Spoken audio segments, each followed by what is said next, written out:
So lebten die wohlhabendsten Familien der USA während des Goldenen Zeitalters, wie zum Beispiel die Familie Vanderbilt in ihrem Ferienhaus The Breakers in Newport, Rhode Island. Mein Tagesausflug beginnt gut 120 Kilometer südlich von Boston im wunderschönen Neuengland. Hier am Brandon Point, direkt am Atlantik, rieche ich die herrlich frische Meerbrise aus Salz mit Blumenduft und grünem Gras.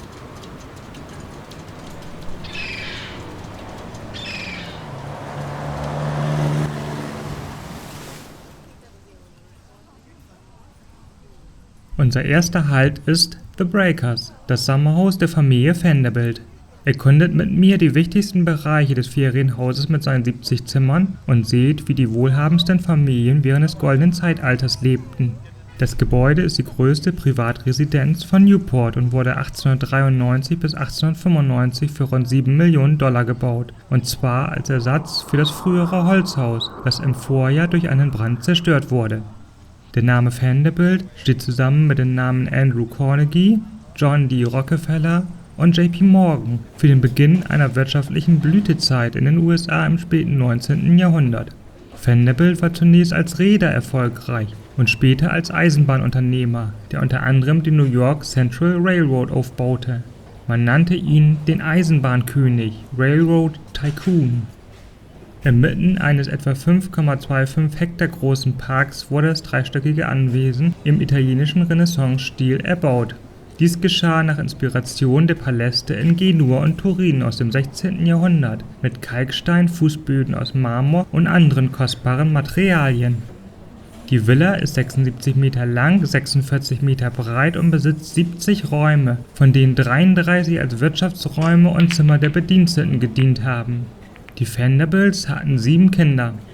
The Breakers war eines der ersten Privathäuser, das mit elektrischem Strom und einem Aufzug ausgestattet wurde. 1972 kaufte die Denkmalschutzgesellschaft das Haus von ihren Erben. Heute ist das Haus ein nationales historisches Wahrzeichen.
Newport liegt südlich von der Hauptstadt Providence und hat 25.000 Einwohner und wurde 1639 gegründet.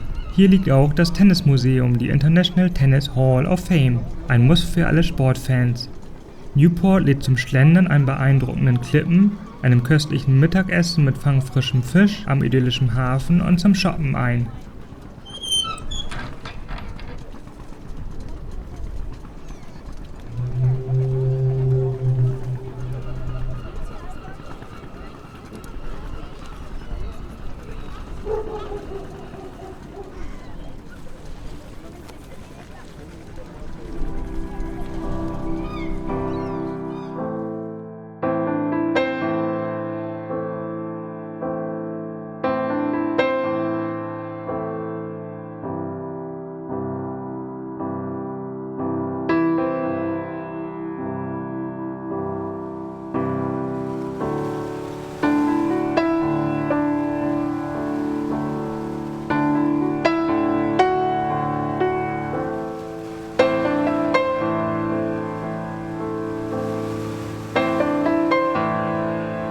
Gestärkt geht es nach einer kleinen Pause weiter zur Elms Villa.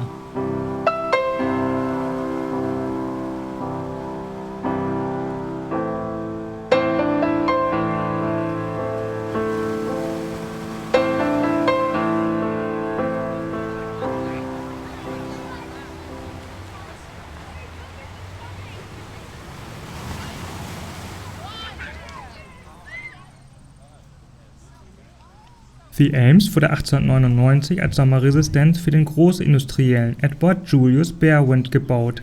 Das Landhaus hat auf 3 Etagen über 30 Zimmer und entstand nach dem Vorbild eines französischen Schlosses aus der Mitte des 18. Jahrhunderts außerhalb von Paris.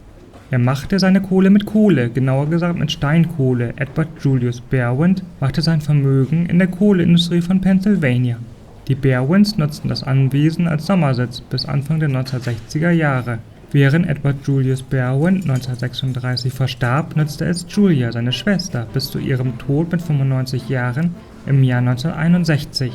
Die Erben veräußerten die Inneneinrichtung samt Grundstück und so sollte es abgerissen werden, um Platz für ein Einkaufszentrum zu schaffen. 1962 gelang es der Preservation Society of Newport County, das Anwesen zu erwerben und zu erhalten. Wieder ausgestattet mit Mobiliar und Kunstgegenständen, erworben und geborgt von Sammlern und Museen, konnte The Elms im August 1962 als Museum eröffnet werden.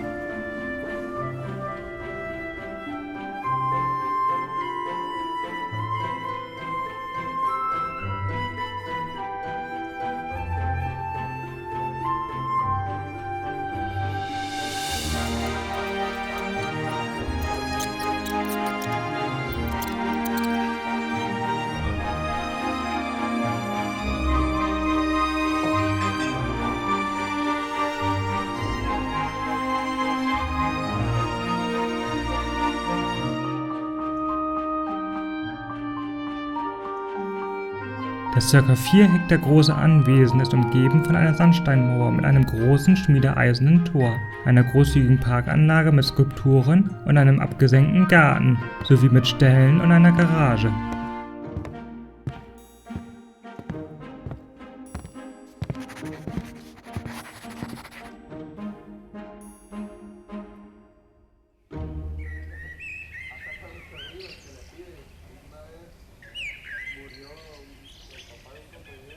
Vielen Dank fürs freundliche Zusehen. Neue Kanada- und USA-Reisevideos oder aus Bremen und Umgebung gibt es wöchentlich, immer donnerstags hier auf meinem Reisevideoblog.